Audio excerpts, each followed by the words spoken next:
अस्सलाम वालेकुम, this is Shahbaz Sadiq. तो आज की वीडियो में हम बात करेंगे स्कॉलरशिप से रिलेटेड, स्पेशली मास्टर्स और बैचलर के स्टूडेंट्स के लिए। तो अगर आप मास्टर्स या बैचलर का आपका एडमिशन हो गया इटली में कहीं भी और स्कॉलरशिप के लिए आप इंफॉर्मेशन लेना चाहते हैं तो ये वीडियो आपके लिए है। उससे पहले अगर आप ये देखना चाहते हैं कि एडमिशन का प्रोसेस क्या है या एडमिशन कैसे होता है तो उसके लिए मैंने वीडियो बनाई हुई है, ये वीडियो लाजमी देख लीजिएगा। और उसके अलावा साथ ही वीज़ा प्रोसेस कितना टाइम लेता है या वीज़ा के लिए आपको कौन कौन से डॉक्यूमेंट्स या बैंक स्टेटमेंट कितनी इंपॉर्टेंट है उसके लिए ये वीडियोस बनाई हुई हैं, ये वीडियो लाजमी देख लीजिएगा। तो चलिए इस वीडियो में हम स्पेशली बात करेंगे स्कॉलरशिप से रिलेटेड। तो जुनैद, सबसे पहले ये बताओ कि मेरिट बेस्ड स्कॉलरशिप और ये जो नीड बेस्ड या जिसको रीजनल स्कॉलरशिप कहते हैं, इन दोनों में डिफरेंस बताना। मेरिट बेस्ड भी हम यहाँ के ले सकते हैं? मेरिट बेस्ड जो मोस्टली जो आपको अवेल होती है ना, वो होती हैं आप जिस टाइम आपको एडमिशन मिलता है ना, वो एक गिनी चुनी होती हैं, 2-3 इतनी या एक भी हो सकती है। वो उसी वक्त आपको एडमिशन के वक्त मेरिट बेस मिलती है। सही। तो जो नीड बेस्ड स्कॉलरशिप होती है वो जी, एडमिशन के साथ ही अप्लाई करनी है या बाद में, क्या उसके नहीं लिए? नहीं, जो ये रीजनल स्कॉलरशिप हैं जिसको नीड बेस स्कॉलरशिप कहते हैं, तो इसका प्रोसेस ये तो बिल्कुल ही अलग है ना, क्योंकि ये तो आपके एडमिशन मिलने के बाद खुलती हैं। खुलती हैं स्कूल। उसके बाद और हर रीजन की अपनी अपनी डेट होती है, हर रीजन का अपना प्रोसेस है, हर रीजन की अपनी डेडलाइन है। अच्छा, सही। हर रीजन की अपना बजट है, अपनी स्कॉलरशिप का टाइम है और अपनी स्कॉलरशिप के अलहदा से पोर्टल है। तो आप जिस रीजन में भी आते हैं तो आपने उस रीजन में रहते हुए स्कॉलरशिप के लिए अप्लाई करना है, जिसको हम रीजनल स्कॉलरशिप भी कहते हैं और नीड बेस्ड स्कॉलरशिप भी कहते हैं, जिसके लिए आपको एकेडमिक डॉक्यूमेंट्स या एकेडमिक बैकग्राउंड इतनी स्ट्रॉन्ग होने की ज़रूरत नहीं है, जो टोटली आपकी फाइनेंशियल बैकग्राउंड के ऊपर आपको स्कॉलरशिप मिलती है। तो इसी को बात को मैं साथ ये कहूँगा कि बहुत सारे स्टूडेंट्स होते हैं, उन्होंने एडमिशन मिल गया उनको और उन्होंने वीज़ा फाइल किया हुआ है लेकिन अभी वीज़ा नहीं मिला, तो स्कॉलरशिप का टाइम आ गया, तो क्या वो पाकिस्तान में बैठ के या इंडिया में बैठ के कहीं भी अपनी कंट्री में बैठ के इटली की ये जो स्कॉलरशिप है एडमिशन के साथ अप्लाई कर सकते हैं ऑनलाइन या बिल्कुल फिर? बिल्कुल अप्लाई कर सकते हैं। अब जैसे सही। मैं डीएसयू टोस्काना के लिए अप्लाई कर रहा हूँ ना, ये है आपकी फ्लोरेंस, सिएना और पिसा की स्कॉलरशिप। सही। तो उसमें मैंने पहले ऑनलाइन अप्लाई किया उनके पोर्टल पे। उसके बाद वो उन्होंने एक रिसिप्ट थी, वो काइंड ऑफ कंफर्मेशन है कि आपने अप्लाई किया है। सही। और उसके बाद जो बेसिकली स्कॉलरशिप के लिए 3 डॉक्यूमेंट्स दिखाने पड़ते हैं: low income certificate, no property certificate और एफआरसी। लो इनकम सर्टिफिकेट और अच्छी अच्छी बात क्या, मैं फ़नी बात यह है कि आपको वीज़ा के लिए आपको खुद को अमीर दिखाना है कि आपसे अमीर कोई नहीं है, और वीज़ा और स्कॉलरशिप के लिए आपसे गरीब कोई नहीं है। सही। तो उसके लिए फिर आपको ये सारी चीज़ें निकलवाना दिखानी पड़ती हैं। सही। जो इनकम सर्टिफिकेट है वो आपका मिलेगा एफबीआर से, कि उसमें आपकी सारी अर्निंग, जो आपका स्पॉन्सर है, आपकी नहीं, जो आपका स्पॉन्सर है, जो आपकी, तो उसकी सारी जो अर्निंग्स वगैरह हैं, टैक्स पेड है क्या, जो भी उनके पास अर्निंग है वो सारी आपकी एफबीआर से इनकम सर्टिफिकेट निकलेगा। अच्छा, इसमें थोड़ा सा मैं आपको ऐड करना चाहता हूँ। इनकम सर्टिफिकेट सिर्फ जो आपका स्पॉन्सर्ड है उसका बनवाना है या आप पूरी फैमिली का इनकम सर्टिफिकेट चाहिए होता है? ये थोड़ा सा कंफ्यूजन है इसमें। अच्छा, वो फिर ऐसे बनता है कि आप अपनी फैमिली का वो जो इनकम सर्टिफिकेट जो बनता है उसमें आप दिखाते ही सिर्फ अपने एक फ़र्द को कि वर्किंग। सही। तो बाकियों का साथ बताना ज़रूरी नहीं है कि ये अनएम्प्लॉयड है या जैसे आपकी वालदा है तो वो हाउस वाइफ हैं, तो उनका तो मेंशन तो साथ करना पड़ेगा अच्छा, उनका। इनकम सर्टिफिकेट और प्रॉपर्टी सर्टिफिकेट का ना कोई एक जो स्टैंडर्ड फॉर्म हाँ। है ना, वो नहीं है। वो नहीं है। अच्छा। काफ़ी लोग कोई उसका टेबल हटा देते हैं ऑक्यूपेशन का, अच्छा। काफ़ी लोग कोई और टेबल डाल देते हैं। सही। तो तो कोई, आपने अपने केस में किस तरह का इनकम सर्टिफिकेट बनवाया? मैंने जो आपने इनकम फैमिली इनकम सर्टिफिकेट बनाया या जो स्पॉन्सर्ड है उसका इनकम सर्टिफिकेट बनवाया? मैंने स्पॉन्सर का बनाया है, सही। पर उसमें सारी फैमिली की भी इंफॉर्मेशन है। सही। सही। तो वो आप स्क्रीन पर देख रहे होंगे, इस तरह का कुछ फॉर्मेट होगा आपका जो आपने इनकम सर्टिफिकेट के लिए या फैमिली इनकम सर्टिफिकेट बनवाना होता है। और ये कहाँ से बनवाना होता है? ये आपका बनेगा अपना एफबीआर से निकलेगा। ये एफबीआर से निकलेगा हाँ, इनकम एजेंट्स सर्टिफिकेट। हैं आपके, अपने मुल्क में सब पता है, सब चलता है, तो ये आपके एजेंट्स वगैरह होते हैं। वो आप जाहिर सी बात है पैसे वगैरह लेते हैं, तो उस हिसाब से आपका एफबीआर का वो हर चीज़ निकाल के दे देते हैं। अगर आप टैक्स पेयर हैं तो it is easy for you, आप खुद ही हर चीज़ एफबीआर के उससे निकाल सकते हैं। अगर आप नहीं हैं और आपको कोई चीज़ ये फॉर्ज करनी है ये चीज़ें तो वो आप करके, और वो उसके लिए भी लोग बैठे हुए होते हैं, वो हाँ, काफ़ी लोग बहुत ऐसे सारे करते हैं। एजेंट्स हैं, वो अपनी सर्विसेज चार्जेस लेंगे और वो आपको ये काम करके दे देंगे। इसी तरीके से प्रॉपर्टी सर्टिफिकेट जो है, कुछ लोग नो प्रॉपर्टी सर्टिफिकेट भी कहते हैं, कुछ इसको प्रॉपर्टी सर्टिफिकेट भी कहते हैं। तो ये कहाँ से बनता है और ये इसका क्या सिनेरियो अच्छा, है? इसका जो सिनेरियो ये है कि ये आपको अपने जो डिस्ट्रिक्ट है जहाँ से आपका डोमिसाइल वगैरह है, तो उसी के जो मुख्तियारकार होता है, जो उसका क्या बोलते हैं उसको, तहसीलदार, हम्म। तहसीलदार होता है ये उस कचहरी से आप। कचहरी से, हाँ हाँ। तो वहीं से आपको ये बना के देंगे, वो सब आपको कंप्यूटर पे प्रिंट करके देंगे, अपना स्टैंप लगा के देंगे, और आपको, सही। और ये सारी चीज़ें आपको फिर मोफा से जाकर टेस्ट करवानी है। अच्छा, इनकम सर्टिफिकेट भी मोफा से करवाना होता है और बिल्कुल। ये प्रॉपर्टी सर्टिफिकेट भी मोफा। अगर FRC। कुछ लोगों का प्रॉपर्टी नहीं है तो उनको भी ये सर्टिफिकेट बनाना ज़रूरी है? हाँ हाँ, बेसिकली इस सर्टिफिकेट को बोलते ही नो प्रॉपर्टी सर्टिफिकेट है। सही, इसमें आप डिक्लेयर करना होता है कि मेरी कोई प्रॉपर्टी मेरी नहीं कोई है, ये प्रॉपर्टी नहीं आपके है, स्पॉन्सर्ड की कोई प्रॉपर्टी नहीं है, मतलब पूरे हम में से फैमिली की। किसी की भी प्रॉपर्टी नहीं है। अच्छा, सही सही। सही। तो इस स्कॉलरशिप के लिए आपको कौन कौन से वैसे डॉक्यूमेंट्स चाहिए होते हैं? स्कॉलरशिप के लिए बेसिकली जो मैंने ऑनलाइन अप्लाई किया उसके लिए मैंने अपना सिमिया, एसओसी, एसओबी दोनों अपलोड किए, पासपोर्ट अपलोड किया, और आई थिंक यही अपलोड की, शायद मैंने डिग्री या बैचलर की ट्रांसक्रिप्ट वगैरह भी अपलोड सही की। सही।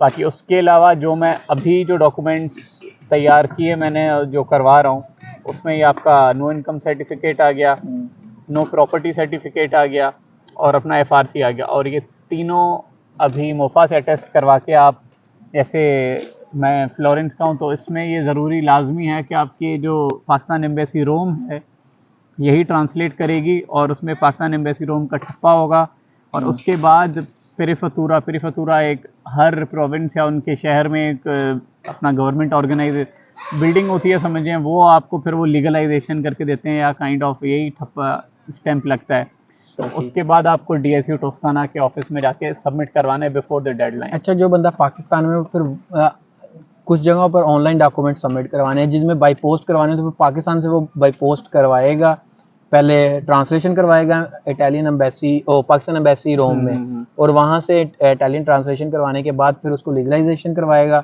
परफतूरा से। उसके बाद फिर वो यहाँ से किसी को कहेगा वो डॉक्यूमेंट्स उनके ऑफिस पोस्ट करवाने के लिए। ये टोस्काना के लिए बिल्कुल यही है, वो आप उनको कोई ना कोई बंदा ढूंढना पड़ेगा इटली में कि जो उनका ये काम करवाए। अच्छा, ऐसा पॉसिबल नहीं है कि आप जो ट्रांसलेशन है, ये लीगलाइजेशन है, पाकिस्तान में करवा लो?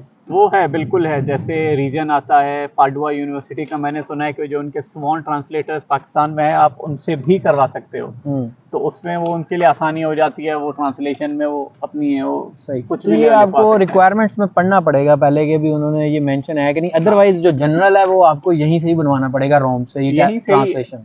पाकिस्तान एम्बेसी रोम है और अपना पाकिस्तान कॉन्सुलेट मिलान भी है। अच्छा, और सही, दोनों सही, की ज्यूरिसडिक्शंस अलग हैं। अब फ्लोरेंस रोम की ज्यूरिसडिक्शन में आता है। सही।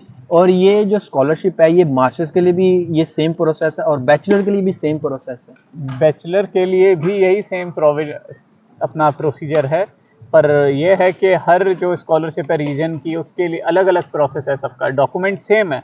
अच्छा। पर प्रोसेस सेम है। जैसे लाजियो है, उसमें आपको इटली आकर वो आराम से, उसकी डेडलाइन भी दिसंबर तक, नवंबर दिसंबर तक है, उसमें आप आ जाएं तब आपको वो हर चीज़ जमा करवानी होती है। अच्छा, सही सही। यानी कि ये डेडलाइन डिपेंड करती है रीजन पर, और डॉक्यूमेंट्स जो मेन डॉक्यूमेंट्स हैं वो यही हैं, एफआरसी, इनकम सर्टिफिकेट और प्रॉपर्टी सर्टिफिकेट। और इनकम सर्टिफिकेट में आपका फैमिली का इनकम सर्टिफिकेट पूरी का हो, और जो प्रॉपर्टी सर्टिफिकेट है उसमें आपकी पूरी फैमिली की जो प्रॉपर्टी एसेट्स हैं, और अगर आपने नहीं डिक्लेयर करवाने तो वो भी कचहरी में एजेंट सर्विसेज चार्जेस लेके आपसे काम करवा देंगे आपका। तो ये 3 डॉक्यूमेंट्स हैं जो कि बहुत इंपॉर्टेंट है। उसके अलावा ये 3 डॉक्यूमेंट्स आपने मोफा करवाने ज़रूरी हैं। मोफा करवाने के बाद फिर आपने भेजने हैं किसी सीनियर को, किसी भी जिस बंदे को आप जानते हो इटली में, वो आपका इटालियन ट्रांसलेशन करवाएगा। उसके बाद वो लीगलाइज करवाएगा। लीगलाइज करवाने के बाद अगर तो ऑनलाइन सबमिट करवाने हैं तो वो ऑनलाइन सबमिट हो जाएंगे, अगर वो बाई पोस्ट जाने हैं तो वो बाई पोस्ट चले जाएंगे। ये टोटल प्रोसीजर है इसका। और जो इनकम सर्टिफिकेट है वो एफबीआर से बनेगा, और जो प्रॉपर्टी सर्टिफिकेट है वो कचहरी से या तहसीलदार या वो जो भी आपका लोकल बॉडी है वहाँ से बनेगा। ये टोटल प्रोसीजर। और ये स्कॉलरशिप कितनी मिलती है?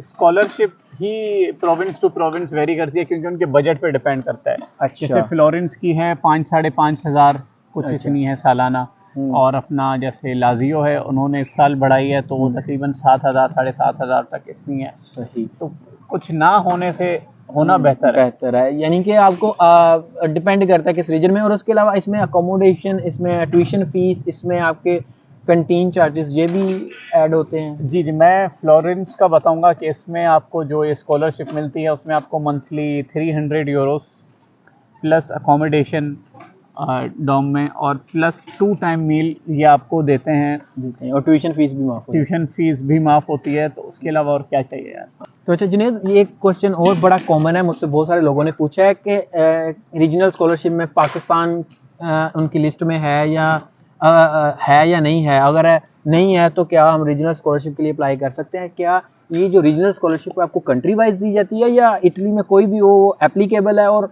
कंट्री मैटर नहीं करती जब आपको स्कॉलरशिप मिलती है?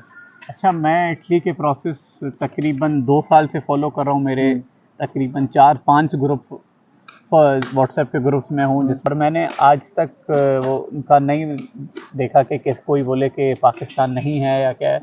रीजनल स्कॉलरशिप वो काइंड ऑफ नीड बेस है, और वो किसी वो कोई मुल्क वगैरह वो नहीं देखते। वो आपकी नीड देखते हैं कितनी है, वो आपकी डॉक्यूमेंट्स वगैरह ये सब देखते हैं, और उस हिसाब से आपको डॉक्यूमेंट आपकी स्कॉलरशिप अलॉट होती है। सही। उसमें भी रैंकिंग लिस्ट बनती है। बिल्कुल सही। तो उस हिसाब तो से मोस्ट प्रोबेबली कितने % चांसेस हैं कि ये स्कॉलरशिप मिलेगी? जैसे आपको पता है हमारे यहाँ तो आप ज़ीरो इनकम भी दिखा सकते हैं, कुछ भी दिखा सकते हैं। हमारे यहाँ तो ये चीज़ें आराम से बन जाती हैं। तो हमारे यहाँ तकरीबन 90 to 95% बंदे स्कॉलरशिप पे ही हैं। अच्छा। अगर कोई तब तक किसी के डॉक्यूमेंट्स में गलती ना हो, या कोई खुद गलती ना करे, वरना हमारे सारे स्कॉलरशिप पर ही होते हैं। कुछ होते हैं जिनको नहीं मिलती, जो पहले साल ही आते हैं फिर वापस चले आते हैं। कोई जो नहीं संभाल पाते तो वापस चले आते हैं। सही। तो ये जो स्कॉलरशिप है इसमें कंट्री मैटर नहीं करता, आप सब अप्लाई कर सकते हो। जो जिन लोगों के ये क्वेश्चन थे कि यार ये कंट्री जो है वो मैटर करता है या पाकिस्तान है कि नहीं है इसमें स्कॉलरशिप में, तो रीजनल स्कॉलरशिप सबके लिए आप अप्लाई कर सकते हो, और आपको मोस्ट प्रोबेबली आपको स्कॉलरशिप मिलेगी अगर आपके डॉक्यूमेंट्स बिल्कुल ठीक है। तो स्कॉलरशिप्स अभी लाइव हैं, अभी सबकी खुली हुई हैं तकरीबन। और सबसे जो क्रूशियल होती हैं वो आपकी DSU टस्काना है, और एक और है जिनकी डेडलाइन सितंबर में ही आती है। सितंबर, हमारी तो 6 सितंबर है। तो बाकियों में थोड़ा सा टाइम होता है। तो अभी खुली हुई हैं, और अप्लाई करें। तो अप्लाई लाजमी कीजिएगा। स्कॉलरशिप, रीजनल स्कॉलरशिप से रिलेटेड आप ये वीडियोस देख सकते हैं, मैंने बनाई हुई हैं हर रीजन में। मोस्टली रीजन्स में मैंने बनाई हुई हैं, जो रीजन्स रह गए इंशाल्लाह उसमें भी मैं वीडियो लाजमी बनाऊंगा। तो इन वीडियोस को फॉलो करें, और अपने जो भी रीजन आपका है उसको उसकी डिटेल्स देखकर अप्लाई लाजमी कीजिएगा। और एक चीज़ ये याद रखिएगा, ये स्कॉलरशिप है ये एक अलग चीज़ है, एडमिशन एक अलग चीज़ है। बहुत सारे लोग इसको मिक्स कर देते हैं। बहुत सारे लोग स्कॉलरशिप पर अप्लाई कर देते हैं लेकिन उनका एडमिशन ही हुआ नहीं होता। तो जब आपका एडमिशन ही हुआ तो स्कॉलरशिप जब आपको इन केस उन्होंने आपकी एप्लीकेशन हो भी गई, जब आपको स्कॉलरशिप उन्होंने दे भी दी, तो उन्होंने पहले आपसे प्रूफ लेना है आपका एडमिशन हुआ कि नहीं हुआ। उसका प्रूफ यही है कि आपका वो इनरोलमेंट फॉर्म लेंगे आपसे, या इनरोलमेंट रिपोर्ट या डॉक्यूमेंट्स लेंगे, जिससे प्रूफ होगा कि आपका इस यूनिवर्सिटी में एडमिशन हो गया है। तो आपका स्कॉलरशिप अप्लाई करने का कोई फ़ायदा नहीं है। सबसे पहले एडमिशन लें, उसके बाद स्कॉलरशिप के लिए अप्लाई करें, आपके पास काफ़ी टाइम होगा। और एक फ़नी किस्सा यह है कि मैंने अभी कज़न का जो एडमिशन करवाया ना, तो उसमें उसको एक मैसेज आता है हमारे शहर से एक दोस्त का कि यार वीज़ा चेकलिस्ट तो भेजना, तो मुझे वीज़ा अप्लाई करना है। तो उसने कहा तुम्हारा एडमिशन कब हुआ? बोलता है नहीं एडमिशन नहीं हुआ, वीज़ा तो अप्लाई कर दूँ।